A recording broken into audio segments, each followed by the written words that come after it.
Kiribati is a country which is challenged by the issue of pollution. Tarawa is an atoll, which therefore means that it has a limited land area. With limited waste disposal programs, such as landfill, most waste becomes pollution and ends up in the lagoon.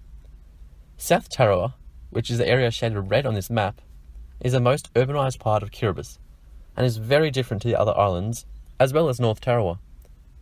According to the 2015 Kiribati Population and Housing Census, the population of South Tarawa was over 56,000 people. This high-density population places intense stress on the environment and limited resources available. As you can see in this video, plastics build up along the shoreline of the lagoon. This presents a safety risk to swimmers with unknown objects in the water. Kiribati people also heavily rely on fishing from the lagoon for food. Plastics in the lagoon destroy the natural habitat for these fish and also kill the fish, as they may eat the plastic. What I found interesting about the pollution along the beach is that it mostly wasn't single-use plastic. If you look closely, you'll notice that much of the pollution are items such as fishing nets, car parts, clothes, food bags, and metals. An article by Dejo Aluu states that the pollution extends to sewage, waste disposal, industrial discharges, fish cannery, oil palm waste, urban runoff, siltation from agricultural practices, and logging, which all pose threats to marine ecosystems in Kiribati. The reason why the high levels of pollution do not contain much single-use plastic is because Kiribati people live a lifestyle in which they do not require much plastic. After conversations with students and teachers from the schools, I found out that they simply have 3 meals a day. Most of the time, all meals would simply be fish and rice. I found that a large positive aspect of their culture is how resourceful they are. In Kiribati, it is rare to see anything go to waste. This ranges from food to building materials. In the time-lapse here, the ACU students were asked to sort scrap materials after the school was forced to tear down a building due to termites. Any wood that was found would be used to construct other areas of the school by the builders. This was at North Tarawa, and we were told that by recycling the building materials, we were saving the school plenty of money due to the cost of transporting goods to this remote part of Tarawa. The tyres in these images here are another example of how resourceful Kiribati people are. In Australia, once a tyre has reached the end of its life on a car, it would normally be disposed of and sent to landfill. In Kiribati, their mindset would be how to reuse the tyre for another purpose. In this case, they have used the tyres as a pot for plants.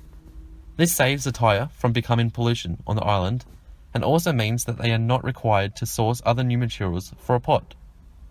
On an island such as Tarawa, where pollution is such a high issue, the people are forced to look for other ways to recycle materials.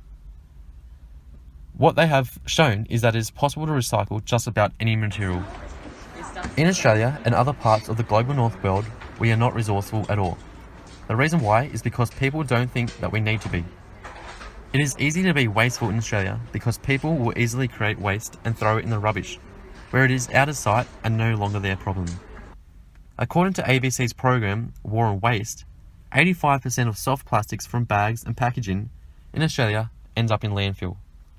The country is using over 10 million tonnes of plastic bags a day, and this therefore becomes a large issue. Single-use plastics are becoming huge issues in oceans around the world. A dissertation by Julia Reiser states that millimetre-sized plastics are a predominant type of marine debris floating at sea. Small plastics like this pose a large threat to marine life which eat them. In Australia and the global north world, we can learn from Kiribati people and their resourcefulness. People and companies need to reduce the amount of single-use plastic used. Quite often, this single-use plastic is completely unnecessary. In schools, teachers can encourage students to bring food which is not wrapped in plastic or packaged, such as fruit. Students can bring food from reusable containers, rather than something such as cling wrap. A great initiative by schools is to get the students to take all of their plastic rubbish home so that they are aware of how much waste they produce. The reason why Tarawa has pollution issues is due to their lack of infrastructure to deal with waste. From my experiences in the country, it seemed like people did not actually produce much waste, despite the pollution. Countries in the global north world may be able to assist with aid projects to control waste on the island. The lagoon at Tarawa is also an issue due to it being contaminated with sewage. In the densely populated area of South Tarawa, other aid projects could focus on providing toilet facilities in homes and in the public. Citizens of the global North world can learn a lot from the positive aspect of how resourceful Kiribati people are. If all places in the world were as resourceful as Kiribati people and also had suitable infrastructure to deal with the waste, pollution would not be such an issue.